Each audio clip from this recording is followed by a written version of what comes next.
માંડવી ભાર્ગવ સમાજની વાડી ખાતે શ્રીરામ એન્ટરપ્રાઇઝ ફિઝિયોથેરાપી અને આયુષકોના સહયોગ થકી મંત્રી કુંવરજીભાઈ હળપતિના અધ્યક્ષ સ્થાનમાં કેમ્પ યોજાયો। આ કાર્યક્રમ ભાર્ગવ સમાજની વાડી ખાતે 9 દિવસ સુધી ચાલશે તો નગરના તાલુકાની જનતાએ લાભ લેવા વિનંતી।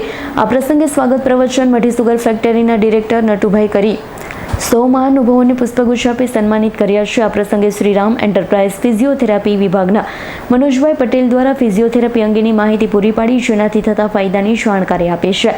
કાર્યક્રમના અધ્યક્ષ આદિજાતિ વિભાગના મંત્રી કુંવરજીભાઈ હળપતિ દ્વારા જણાવવામાં આવ્યું હતું કે પહેલું સુખ તે જાતે ન રહ્યા। આપણી આળસના કારણે અનેક રોગ ઉદ્ભવે છે। સવારે ઉઠી કસરત કરતા નથી, ચાલતા નથી, જેથી અનેક પ્રકારના શરીરમાં રોગ ઉદ્ભવે છે। આપણે દરરોજ 4 થી 5 કિલોમીટર ચાલવું જોઈએ, વધુ ના ચલાય તો ઓછામાં ઓછું 3 કિલોમીટર ચાલવું જોઈએ। આપણા હાથ પગ સારા અને સ્વસ્થ રહેશે। આ પ્રસંગે મઢી સુગર ફેક્ટરીના ડિરેક્ટર નટુભાઈ રબારી, ડોક્ટર વાસુદેવભાઈ શોખાકર, પાલિકા પ્રમુખ નિમેશભાઈ શાહ, તત્કાલીન નગર ભાજપ પ્રમુખ નીતિનભાઈ શુક્લ, મહામંત્રી શ્રીઓ વિજય પટેલ, શાલીન શાહ, સંગઠનના હોદ્દેદાર, પાલિકાના સભ્યો, ફિઝિયોથેરાપી લેનાર લાભાર્થીઓ મોટી સંખ્યામાં ઉપસ્થિત રહી લાભ લીધો છે। પહેલું સુખ તે જાતે નડ્યા। આપણી આળસને કારણે અનેક પ્રકારના આપણા શરીરમાં રોગો ઉદ્ભવે।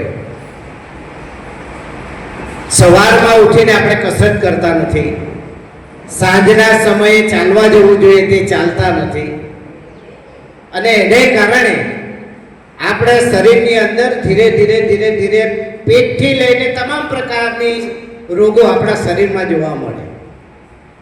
અને એટલા માટે હું સવારમાં દરરોજ અત્યારે હું પણ ધીરે ધીરે મારું શરીર વધતું જાય છે એટલે કસરત કરું છું, ચાલુ પણ છું, બેડમિન્ટન પર પણ ચાલું છું। અને એટલા માટે જ મેં અમને મનોજભાઈને પૂછ્યું કે આ સાધનની કિંમત કેટલી છે, ફાયદા શું છે એ પણ મેં જાણી લીધા। એટલે હું પણ એક ખરીદવાનો તો છું જ, અને લેવું જોઈએ આપણા શરીર માટે, કારણ કે આપણને ચાલવા જવાનો સમય મળતો નથી। કે મળે છે? કેટલા જણા ચાલે છે આમાંથી? Very good. તમે તો યાર મસ્ત ઊંચા હાથ કરો પાછળ ચાલતા છે। જીતેન્દ્ર સોલંકીનો રિપોર્ટ, S9 ન્યૂઝ, માંડવી। અમારી તમામ માહિતીથી અપડેટ રહેવા માટે જોડાયેલા રહો S9 ન્યૂઝ સાથે।